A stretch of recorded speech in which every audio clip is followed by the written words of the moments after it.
For centuries, humans have been growing alongside our botanical brethren. Our histories have mixed and mingled to bring us modern medical marvels, faded folklore, and everything in between. Of course, in order to understand the plant, we have to start with its roots. I'm M. Grubner-Gaddis, and this is Rooted. Hello, and welcome back to another episode of Rooted. This week, we're keeping with the theme of thriving winter blooms and taking a closer look at Hellebore, which is also known as Lenten rose. Hellebore, or Helleborus as the genus is called, are members of the Ranunculaceae or buttercup family. They're known for their delicate-looking blooms that seem to last forever and are some of the first to pop up in spring. They can even withstand freezing temperatures and snow, making them a perfect choice for four-season gardening. Hellebores are native to the Balkans, but have since hybridized into several distinct varieties that can be found growing pretty much all over the world. They have droopy-seeming flowers with heads made up of 5 sepals that look a lot like petals. Instead, the actual bloom is made up of tiny threads called nectaries, which make up the center of the actual flower and are what produce the pollen and nectar. It's believed that the sepals are actually retained to aid in seed development, but more research is definitely needed there. The sepals can be anywhere from white to a super deep cranberry color and are supported by thin green stems surrounded by thick, deep green leaves. They typically have about a 1 foot by 1 foot spread and have a strong preference for rich, well-draining soil with not too much sun. Of course, where there's moisture and shade, there's usually fungus. And in the case of Hellebore, there's actually one specific fungus that we tend to find. The species in question here is Cornitherium helleborii, a fungus that shows up as black spots all over the hellebore's leaves. It essentially kills the cells in the leaves to make room for its own fruiting bodies, which then sprinkle their creepy little spores all over the stems and soil, which makes it virtually impossible to get rid of.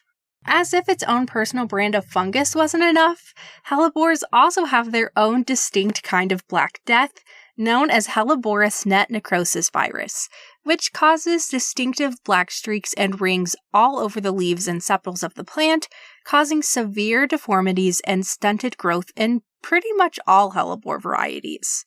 And if you felt like the bad luck had to stop there, you'd be wrong.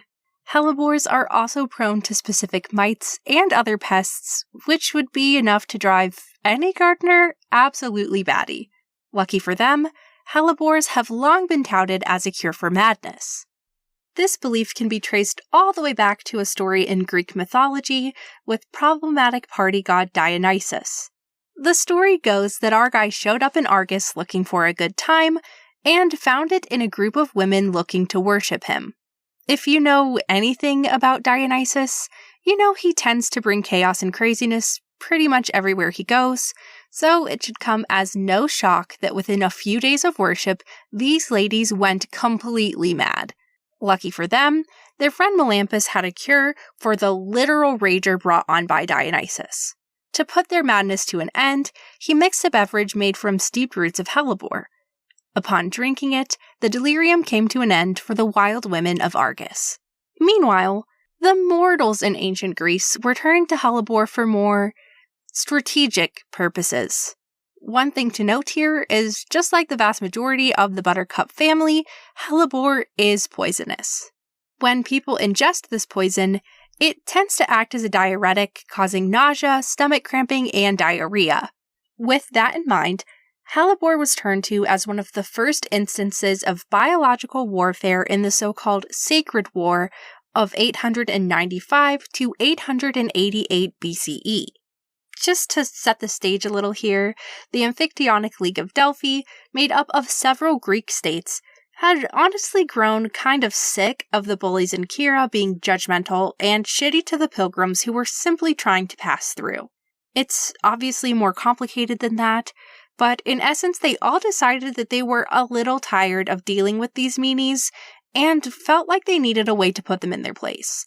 So, after a lot of brainstorming, they decided that maybe making them all shit their pants would just be humbling enough to work.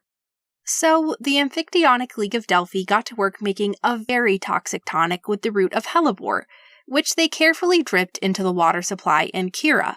Within a few hours, the air was filled with farts and groaning as people started their day and lightly poisoned themselves without ever even knowing. Luckily, it does take a lot of the poison to kill anyone, so while it was certainly a terrible time, no one died in this specific attack.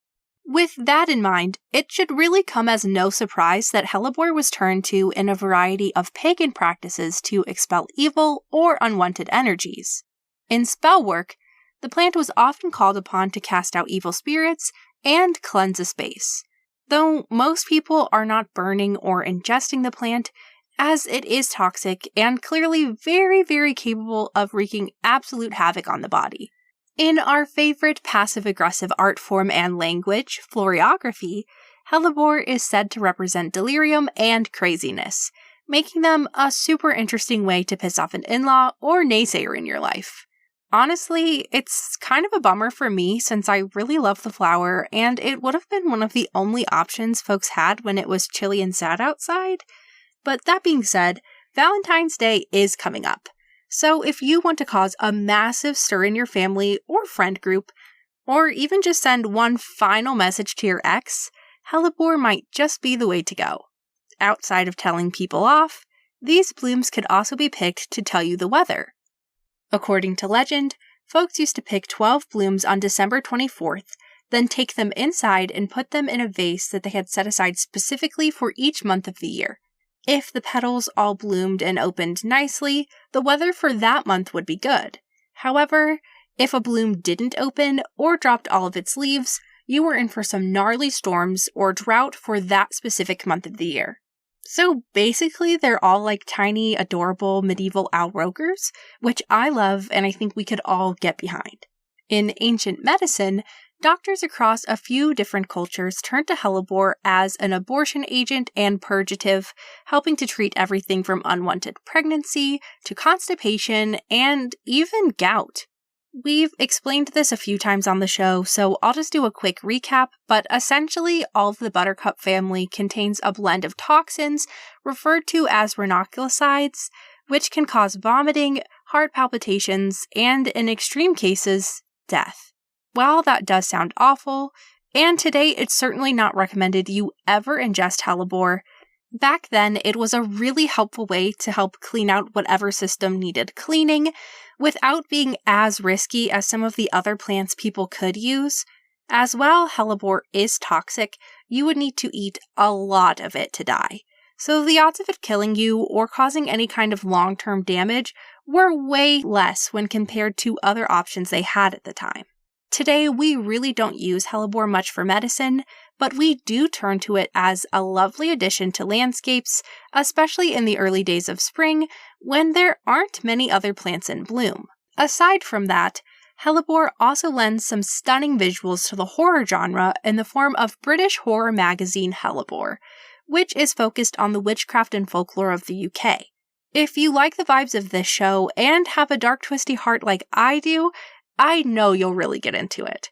I actually found it in doing research for the show, and I've got to tell you, it's replaced the Carrot Museum for my #1 stumbled upon media from researching the show, and is quickly becoming a general favorite for me. You can check them out at Helleborezine at bigcartel.com. Whether you stumble upon Hellebore at your local botanical garden or bookshop, I hope you take a moment to really appreciate all of the unique ailments they've been afflicted by, treated, or even caused, and stop to say hello to those seemingly everlasting blooms. But maybe don't send them to your loved ones this month, as they might not share the same appreciation for these droopy, delirium-driven darlings. That's all I've got for next week, but I'll be back soon with yet another episode of Tall Tales and True Histories. See you then! Until next time, be kind to yourselves, be kind to the earth, and just like a plant, drink your water. If you liked the show, please subscribe and consider leaving us a review on Spotify, Apple Podcasts, or anywhere else you listen.